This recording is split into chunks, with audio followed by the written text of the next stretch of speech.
pessoal, sejam muito bem-vindos a mais um conteúdo aqui do canal. Meu nome é Lucas Santana, eu sou analista de investimentos e no vídeo de hoje a gente vai trazer uma aplicação 100% prática a respeito de um vídeo que a gente divulgou no início da semana chamado O Plano Perfeito. Antes de entrar no detalhamento desse vídeo e da aplicação prática, eu queria pedir a você, se é novo por aqui, que se inscreva no canal, ative o sininho para receber as nossas notificações de novos conteúdos. E se o vídeo foi relevante para você, deixe seu joinha, dê o seu curtir para ajudar a gente a divulgar o nosso conteúdo, o nosso trabalho para cada vez mais pessoas aqui dentro do YouTube. Logo após a divulgação do vídeo aqui no YouTube, algumas pessoas nos procuraram, principalmente através do Instagram, querendo saber como de fato faziam para poder calcular essa meta, tinham interesse em estipular um valor para renda passiva na aposentadoria, criaram uma preocupação gigantesca depois de conhecer o ciclo da vida e os impactos da falta de planejamento. Mas a questão é que ninguém, ou quase ninguém, conseguia dizer, olha, eu quero ter tanto de renda passiva, minha meta é essa, eu preciso desse tipo de rendimento lá na frente. Então estava tudo muito solto. Apenas uma pessoa conseguiu trazer de maneira muito específica toda essa informação de quanto de renda precisava,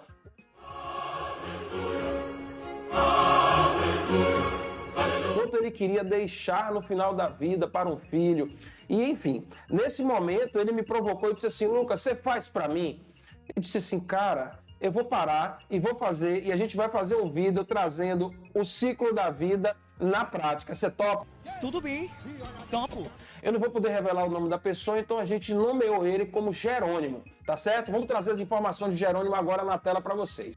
Percebam que o Jerônimo tinha todas as variáveis internas, aquelas que são do domínio dele em mãos. Então ele sabia com precisão tudo o que ele queria e o que ele tinha em mãos para poder projetar o plano dele após a aposentadoria. Então Jerônimo tem 35 anos, a expectativa dele de se aposentar é de 65 anos, consequentemente o tempo de acumulação dele é de 30 anos, existe um patrimônio investido hoje do Jerônimo de R$300 mil, já tem esses investimentos dele, pretende ter renda passiva de R$15 mil, além da aposentadoria que ele já vai receber do INSS, ou seja, ele precisa ter 15 mil dos investimentos que ele fez durante a vida, 15 mil líquido, tá?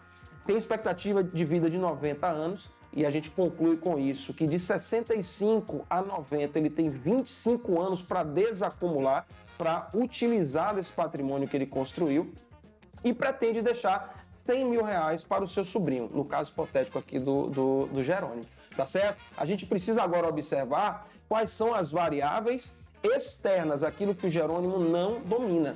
E é importantíssimo que a gente contextualize as externas, porque aqui entra um pouco de arte. Ninguém consegue projetar com precisão a taxa de juros que o mercado vai remunerar os ativos que estão aplicados, nem muito menos a inflação. A gente utilizou aqui um número para que ficasse não distante do que é possível, é totalmente possível, os números estão sendo colocados, mas não foi feita a análise do perfil do cliente, no caso do Jerônimo aqui, para entender qual é o perfil dele de alocação, tendo em vista que esse tipo de taxa de rentabilidade, ela pode ser encontrada assim, mas é necessário a gente diversificar entre ativos de renda fixa, renda variável e ter uma carteira bem balanceada. No caso aqui, a gente tem 10% ao ano de rendimento nominal. A gente precisa imputar a inflação dentro desse rendimento, porque ela consome o poder de compra do Jerônimo. E a gente encontra a taxa real fazendo essa conta, né? Deduzindo a inflação da taxa nominal e chegamos à taxa de juro real de 4,76%. Então essa é a remuneração real dele, ou seja, já contando com a inflação. E ao final, a variável externa aqui seria o imposto de renda, que atualmente a gente está considerando como 15% para que seja incidido na renda passiva mensal dele no futuro, porque ele precisa ter R$15 mil líquido, só que ele vai receber bruto e precisa pagar imposto em cima dessa quantia. Então, a gente vem com a seguinte pergunta. Quanto Jerônimo deve ter, deve investir mensalmente? Quanto é que ele deve aportar todos os meses para conseguir chegar nesse cenário? Essa é a primeira pergunta. E a segunda pergunta é quanto Jerônimo deve ter guardado até os 65 anos para viver até os 90 com R$15 mil líquido, né, mensais, e ainda deixar R$100 mil para o sobrinho. Perceba que são várias informações e realmente, para o entendimento do brasileiro comum, que não tem tanta intimidade com finanças, pode parecer um bicho de sete cabeças e fazer com que ele desista de fazer essa conta, que ela é fundamental. Mas eu vou mostrar a partir de hoje que a gente vai estar habilitado para fazer, caso você não consiga, que existem caminhos para que a gente possa construir esse cenário.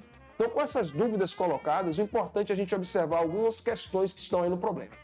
Percebam que uma das questões é que a gente tem uma quantia em mês a ser aportada e todo o cálculo está voltado para anos. O tempo de acumulação é de 30 anos, o tempo de desacumulação é de 25, a taxa de juros ela é anualizada, então a gente precisa fazer o tempo de aporte, que é mensal, conversar com todos esses itens. Então a gente precisa falar ou em mês ou falar em ano para tudo. No caso aqui, a gente vai mudar tudo para mês, ok? Para acompanhar os aportes. E uma outra situação são os 15 mil que está marcado na tela, que é para a gente entender que são 15 mil reais líquido. Então a gente precisa transformar esses 15 mil reais em um valor bruto. Quais são as variáveis que a gente vai mexer? Os 30 anos de acumulação, a renda mensal desejada, que está de 15 mil, a gente vai precisar transformar ela, e o tempo de desacumulação, no caso das variáveis internas. E nas variáveis externas, a gente vai transformar a taxa de juro real, que é o que a gente vai usar para a conta,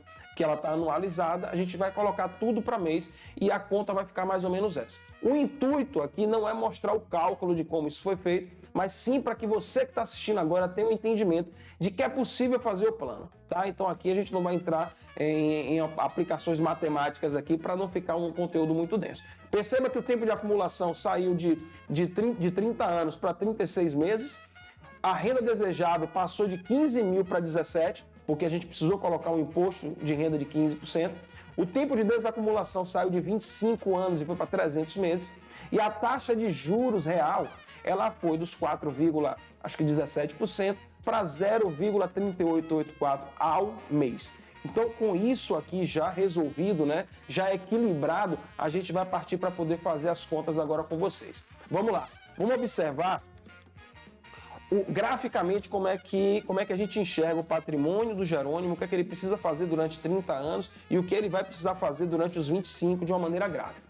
Vamos entender que a gente tem 30 anos de acumulação e 25 anos, de desacumulação, tá? São 360 meses acumulando e 300 meses desacumulando, utilizando a taxa real de juros mensal que a gente explicou no slide anterior, com 0,38% ao mês. Então os dados estão aí. Ele inicia já com patrimônio de 300 mil, ele cresce esse patrimônio e a gente precisa saber o quanto é que ele tem, por isso que a gente tem uma interrogação em cima da torre azul, não é, aos 65 anos, e quanto ele vai desacumular, que a gente já sabe, para poder ter os 100 mil reais no final da vida e entregar ao sobrinho dele. Vamos para frente para a conta? A gente vai pegar primeiro essa segunda parte, que é de desacumulação. A gente não vai poder fazer a conta toda de vez. Então a gente vai entender primeiro quanto o Jerônimo deve ter guardado até os 65 anos para viver até os 90 com 15 mil reais líquido, né, e ainda deixar para o sobrinho 100 mil reais. Então, a explicação gráfica do segundo momento é esse. A gente precisa saber aquela interrogação ali na torre azul que ficou invertida. Tendo as informações de saída, a gente já sabe que é de 17.647, porque a gente colocou 15% dentro dos 15 mil.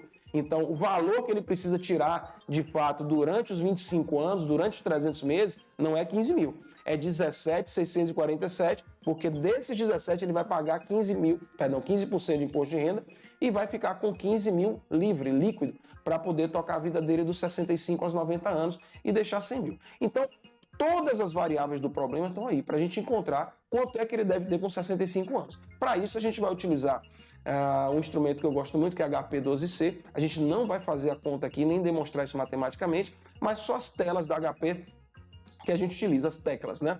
O valor futuro, a gente sabe que é 100 mil reais. O I, ela é nossa taxa de juros mensal, 0,38, tá aí. O PMT são as parcelas, ou seja, as saídas que ele vai ter mensal, as retiradas mensais. O N é o número de períodos, o número de meses, no caso, e a gente precisa descobrir o valor presente. Então, quando a gente faz esse cálculo no HP, a gente encontra que o valor que ele precisa ter construído durante a vida dele é de R$ 3.154.636,45. O PV, gente, está negativo, é apenas por uma aplicação de fluxo de caixa da HP, a gente não vai entrar nisso agora. O importante é entender que a gente conseguiu chegar ao valor que ele precisa ter com 65 anos para retirar todo mês 17 mil, pagar 15 de imposto, 15% de imposto, sobrar 15 mil na mão dele e com 90 anos ainda ter 100 mil reais para entregar ao sobrinho do Jerônimo. Esse é o cenário que a gente tem para aquela segunda etapa de desacumulação. Eu quero dar apenas um disclaimer aqui para vocês, que durante as aulas, os cursos que a gente dá, algumas pessoas perguntam, Lucas, mas esse valor de 3 milhões aí não teria um efeito de imposto de renda? Porque ele acumulou durante 30 anos, então ele vai retirar esses 3 milhões e aplicar em outro lugar. Faz todo sentido, mas para um efeito didático e para a gente não tornar esse exercício muito denso, a gente vai considerar os 3 milhões como esse valor presente aqui e utilizá-lo no primeiro fluxo de acumulação que a gente vai ver agora. Então a gente já tem o quanto ele precisa acumular, que é de R$ 3.154.636 em 360 meses. A gente sabe que com 35 anos hoje ele tem 300 mil reais investidos. Então a gente já tem os 300 mil de hoje, a gente sabe que ele vai precisar ter 3.154.000 e fração quando tiver 65 anos, a gente já sabe a taxa de juro real, que ela está aí já descontada de inflação, então não adianta, pô, mas não tem inflação, a inflação já está aí calculada. E a pergunta é, quanto é que eu preciso aportar? Então, da mesma forma que a gente fez no exercício anterior, a gente vai utilizar a HP12C, a nossa calculadora, entendendo que o valor futuro é aquele que a gente já encontrou, de 3.154.000. O valor presente, que é do investimento, está como negativo aí, já expliquei a vocês que isso é um efeito do fluxo de caixa para que a gente faça a conta financeira, não vamos entrar nisso agora. Os 300 mil está aí, é o valor presente. A taxa de juros está representada pela letra I, 0,3884. A quantidade de meses, 360 meses, que são os 30 anos, e a gente precisa saber o PMT, que na verdade são os aportes que o Jerônimo vai precisar fazer todos os meses. Então, imputando essas informações na HP12C, a gente encontra que para ele construir um patrimônio de R$ 3.154.636,45, é fundamental que o Jerônimo aporte todos os meses durante 30 anos R$ 2.485,43. Aqui a gente está trazendo um caso específico, a gente não está buscando que esse caso seja um caso para que a gente observe isso como inviável para algumas famílias, porque a gente sabe o aperto orçamentário, às vezes, que algumas famílias têm e a dificuldade para se chegar numa monta como essa de aporte mensal, tão quanto observar que hoje essa pessoa que foi personificada através do Jerônimo tem 300 mil reais, às vezes alguém não tem nem 15 mil reais, não tem 10 mil reais, às vezes não tem nada em reservas, mas a conta ela se aplica para qualquer pessoa. E o intuito do Vida hoje foi trazer aquilo que a gente viu de maneira teórica aqui neste vídeo, que é o Plano Perfeito, assistam o Plano Perfeito, para que a gente pudesse trazer na prática e mostrar para vocês que por mais que possa parecer difícil a conta, ela é possível ser feita e o plano, ele é fundamental que ele seja colocado em prática agora. Porque se você não fez isso há 10, 15, 20 anos atrás, é mandatório para que você faça a partir de agora e minimize esses efeitos da falta de recurso ou de patrimônio que vai complementar a sua aposentadoria nesse momento de uma idade mais avançada. Eu espero que esse vídeo tenha feito sentido para vocês, tenha ajudado a entender que existe uma saída para se fazer essa conta. Eu fico à disposição, caso vocês tenham dúvidas, coloquem aqui nos comentários, a gente vai responder o mais rápido possível. Eu encontro vocês nos próximos conteúdos. Um abraço!